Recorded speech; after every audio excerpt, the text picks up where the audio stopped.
Hey Jackie, so now we're going to do a hyperextension tape job for the wrist. We're going to use Hyperfix and Leuco tape today because my athlete Landon here plays football. He's a wide receiver. You said you hurt it kind of like in a... Yeah, I went up for kind of a catch and I fell and I went like that. Fell back? Yeah. And you said you wear gloves, right? Like, yeah, I wear catching gloves. You don't want the bulkiness? No. So because he doesn't want that bulkiness on his hand, we're going to try this tape job first. Because I feel like it's going to offer the most support to him when he plays. So I just have a couple questions first. Sure. Have you been taped before? I have, yeah. You're not allergic to tape or spray? No, I'm not. No, okay. So I'm just going to kind of inspect the area. Okay. You said it was the right arm? Yeah, it's my right arm. Okay, so I'm just going to, do I have permission to? Yeah, you do. Okay, so I'm just going to check for any decap BTLS. I'm not seeing anything around the wrist. The main area is kind of up here. There is a cut up on higher up on his arm, but that's not going to be a problem. So it doesn't need to be managed. So decap BTLS is good. I could check PMS. There isn't really a need to do it for this tape job because I'm not actually going around the entire limb, so it shouldn't impede any of the nerve, pulse, cap refill, anything like that, or movement. So we don't actually need to go through that. So the first thing I would do is I'm going to take my spray. I'll spray the area just from about where the forearm starts to narrow down. Into just the palm of his hand, so I'd apply my spray down. Because he wears gloves, that's extra important because he's going to be sweaty, so we don't want to risk having it come off. So,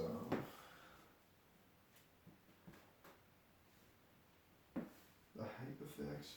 So before I even put this on, can I get you to just kind of show me where that painful range is? Yeah, so like it starts to hurt like around like right here. Right around there? Yeah. So we're just going to bring him 10 to 15 degrees up out of that. So I'll get you to keep your arm there. We're making sure that this crosses the wrist joint.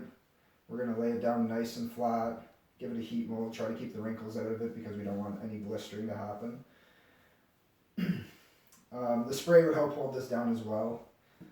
So we have that piece on. We found the painful range, we've come up and out of it.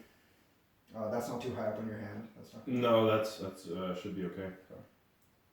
So now we're going to measure out our Leuco tape. We're going to come just slightly smaller than what the Hyperfix is because we don't want to put this directly on the skin.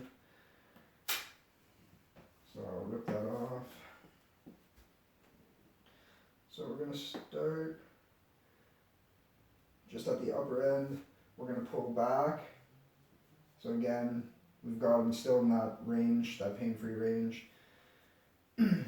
So again, heat molding everything down.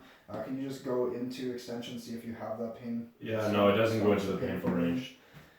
Okay, perfect. So again, I didn't check PMS before because the tape job doesn't come around, so I don't need to recheck it after. I will get you to hop up though.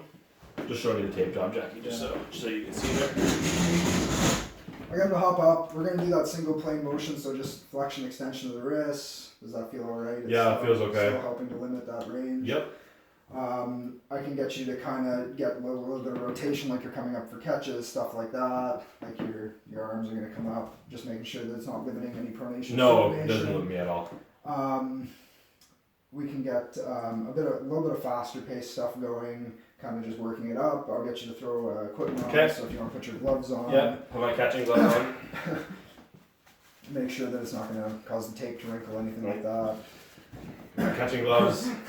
Not going to be too aggressive over top of that. So same kind of thing, we can start to work in getting a ball in, throwing a ball, we can get them to do some proprioceptive work, get a ball up against the wall, anything like that. Even one hand catches, kind of moving the arm around, stuff like that. We'll slowly start to get him working with a teammate. I always like to bring the coaches in so that I have somebody that's been watching him play all year to tell me, like, yeah, he looks good, his mechanics look good, he's doing everything like he was before the injury.